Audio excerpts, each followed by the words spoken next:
अस्सलाम वालेकुम। गुस्से में हाथ और पाँव क्यों कांपना शुरू कर देते हैं? ज़बान क्यों लड़खड़ाना शुरू कर देती है?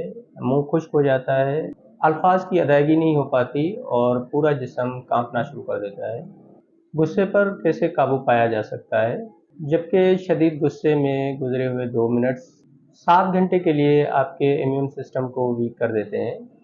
7-8 घंटे के लिए आपके नए सेल रीजनरेट नहीं हो पाते और 24 घंटे के लिए आपके नींद का सिस्टम डिस्टर्ब रहता है। ये सिर्फ 2 मिनट के शदीद गुस्से के साइड इफ़ेक्ट्स हैं। दरअसल गुस्से में आपको लगता ये है कि किसी ने आपकी ईगो को हर्ट किया है।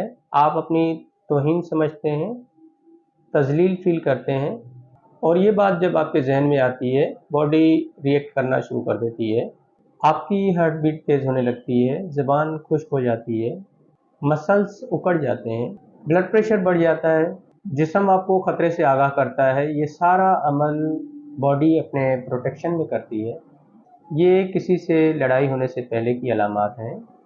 अब इस सिचुएशन में अपने आप को कैसे बचाएं, कैसे डील करें, कैसे गुस्से पे काबू पाएं?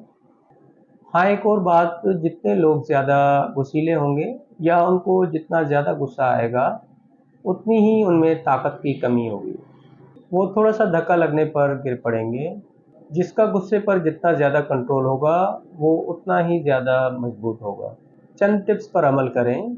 अपनी ग़िज़ाइयत का ख़्याल रखें। ज़्यादा भूख और प्यास में गुस्सा ज़्यादा आने लगता है। नींद की कमी को पूरा करें। ब्लड प्रेशर चेक करवाते रहा करें। इन्फीरियर कम्प्लेक्स का शिकार ना रहें। जब आपको गुस्सा आने लगे, एक्ज़ैजरेट के बजाय अपनी बॉडी के रिएक्शन के ऊपर तवज्जो दें।